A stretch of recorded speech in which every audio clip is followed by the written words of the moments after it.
Hi, how is everyone? I hope you are having a wonderful day, whether you are 5 hours away, a day away. I love you. Okay, so let's talk about this catfish episode from last night. Let's talk about that. Now, I don't even watch the show like that. I only catch bits and pieces. I hear other people talking about it, but I did hear of people talking about this particular episode, and I watched videos of it today. Like I watched videos of people reviewing catfish is what I am trying to say, but apparently the premise was that this guy Jeremy was posing as a white man to impress this white girl. He was catfishing this girl, and his reasoning behind it was, it's really hard to find my identity, and a lot of black girls don't like who I am because I am into these typically nerdy stuff that apparently no black girl ever is into. I'm into comics, I'm into video games, I'm a nerd and I like this, and no black girl understands me. Just say that you think white girls are prettier, smarter, and move on, because that is full of shit. You don't know every black girl to just make that assumption. I am sure that you can find plenty of black girls who like the same stuff as you do. I know so many nerdy black girls that are usually hanging out with white boys, or they are by themselves because so many black boys don't pay them any attention. So don't give me this, oh well, it's hard to find a black girl that is into this and that because they only like one thing. That's not true. One, black women are nuanced. Black women can twerk, we can listen to hip hop, but enjoy a good read. We can play video games, we can watch anime. I don't particularly watch anime. I never got into that stuff, but I know so many black girls who are into that stuff. And I feel I am a part of geek culture because I've always been in circles where it was about video games. It was about particular interests that nerds would probably find interesting, like slasher films or horror films, the history of films in general, things like that. I had a very fixated interest. One, I am autistic, so of course I'm going to have a fixated interest.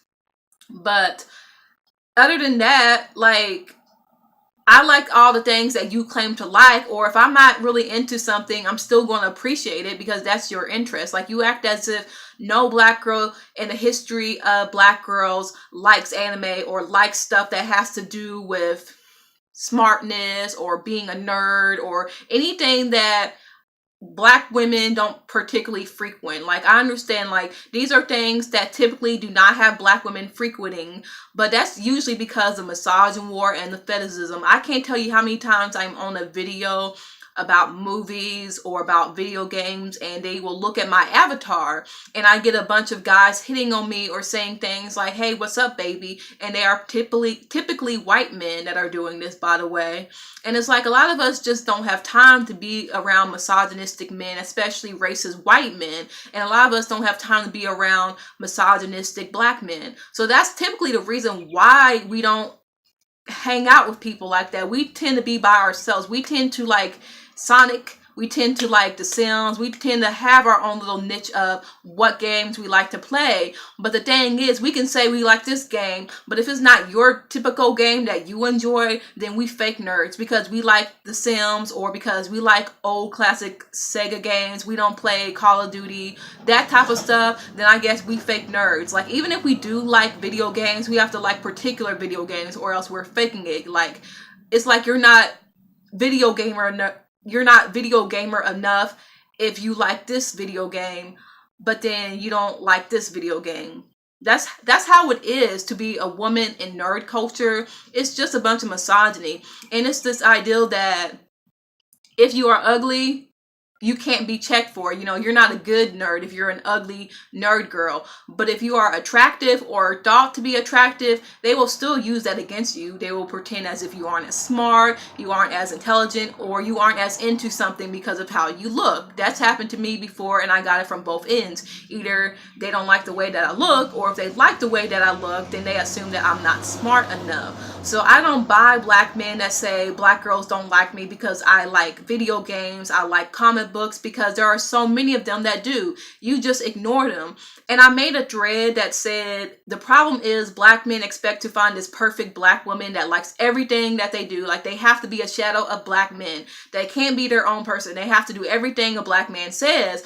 But then a white girl can be totally different. She can be from the suburbs, not have any inkling of what it's like to be a black boy or a black boy from the hood. She can have a very sheltered suburban mindset of blackness. She would only see blackness from TV or the black people that she knows. She can be completely different from you, but because she's a white girl, you expect her to be more accepting and more tolerable to things than a black girl, because black girls have to be perfect. We can't be flawed. You allow other races of women to get by with not liking the things that you like or not understanding, and you are willing to teach them. You think it's cute for a white girl to not understand how to rap to a Migos song. You think it's cute if she doesn't understand all the ramifications of racism or colorism and stuff like that. You think it's cute when she's ignorant and like, oh my God, like, what is that? Like, I just went so ghetto on this girl. Like, you like people like that. But yeah, if I were to say, oh, like, how do you play this game? Oh, okay, like, that's kind of weird, but I can dig it. Then I'm like judging you because I don't completely understand everything that you are into. People aren't going to like the same thing as you. People aren't going to like everything that you like. We are all different people. So what if you meet a black girl who may be more into twerking or listening to rap than listening to alternative music and playing video games? Okay, then share your interest with her like a grown man, like a person that's willing to have a relationship, instead of just turning her off because she doesn't like the things that you like and she's black at that. That's misogynoir. It wasn't misogynoir like I think black girls are ugly and ghetto, but it was still misogynoir. It was this ideal that black girls are one thing and we are in this one box. We are either these group of girls that like to twerk and worry about our makeup and looks, or if we are nerds and all of those things, we are unicorns and we don't exist. Like, that's essentially what it is. And I said that I've met guys that liked the ideal that I was this nerdy black girl that liked the stuff that they liked, but then they would pretend as if they were smarter than me, they knew more than me. It got to the point that I just said, fuck it, you know, I can't deal with people like that. I don't have time. And that's another thing. It's probably your attitude, Jeremy. It's probably the fact that you met black girls that like the things that you like, but you were talking down to them. You made it like because they're black girls, they couldn't be as interested in something as you. You probably did a self-fulfilling prophecy where every time you talked to a black girl, you made her feel as if like she wasn't good enough or she wasn't on your level. You probably felt as if you were up here and she was down here. Because every black guy that claimed to want a black girl that's into civil rights or is so pro-black would get mad at me if I knew more than them, and they would say, well, you don't know everything. And they would act as if I was ignorant. Like I'm lying about something because I don't know everything about a topic. Like they seem cool at first, and it's like, yay, I meet a guy or another person that's just like me. But then when you realize that they are very dogmatic about their interests, it's like, I can't do this.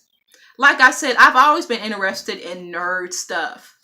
The only reason why I don't own comic books today is because I wasn't allowed, okay? Like, my mom even said, like, there was no way you were going to have comic books in the house with pages strewn all over the place, it being a mess, you having books all torn up, you know, with your, like, shit around the house. Like, no way you getting a comic book. I don't think my parents were ever the biggest fans of comic books. I don't think my dad was even a fan.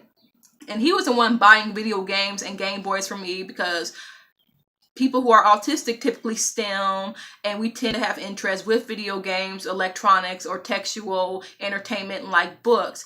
But I think comic books was where they drew the line, where it was like, no way, you can't get obsessed with comic books because I already see what it does to kids, and you ain't gonna be one of those kids, okay? Sonic is enough, okay? Sega Genesis is enough, but comic books, absolutely not, because you already autistic, baby, and you can't. They weren't having it. They just weren't having it. And plus, I think it was expensive too. So they didn't really want to like spend like the finances of a comic book. Like I barely have a lot of things now because it was a little bit expensive for me to just keep buying new video games. That's why I don't have a PlayStation. But if I did, I would have been your OD nerdy girl. But I just got by with what I had. But I just find it funny how you gonna go out of your way to pose as a white guy to impress this girl. But it's like you could have posed as a hood nigga pretending you liked trap music to get this black girl to like you. So I know it's not just the fact that she's not interested in things that you are. It's the fact that she's black and you want to pigeonhole her because you find white girls more attractive. You find them more fun to be around with. You are anti-black. You have a problem with black women. Just say so, Jeremy, and stop making excuses. And the fact that you're going to propose to her and she accepts makes her trash too. Because no self-respecting woman is going to stand there and let a guy slander black women and then say, oh my God, like, yes, I will marry you. Like, you guys are going to have kids that hate themselves because of people like you. And that's why I can never trust people that say, well, my daddy's black and my mama's white, because I'm like, is that supposed to comfort me? Because your daddy could be one of those people who hates black women and thinks that he's God's gift to the black community. And I see a lot of that happen. So I don't have any sympathy for guys like Jeremy. I don't have sympathy for guys who claim that they like black girls, but the black girls don't like them. Because like I said, you want that perfect black girl who looks like a Nicki Minaj, but is into comic books and is into like all of these, things that you are interested in. That's what you want. And you're not going to find that. And if you do, you ain't going to treat her right. You ain't going to treat her like she knows more. You're going to treat her like she's vapid and she doesn't have depth. That's what you're going to do. You're going to create this hoe versus lady dichotomy. And once she fits into something that isn't your idea of like class or respectable, then you're going to throw her out.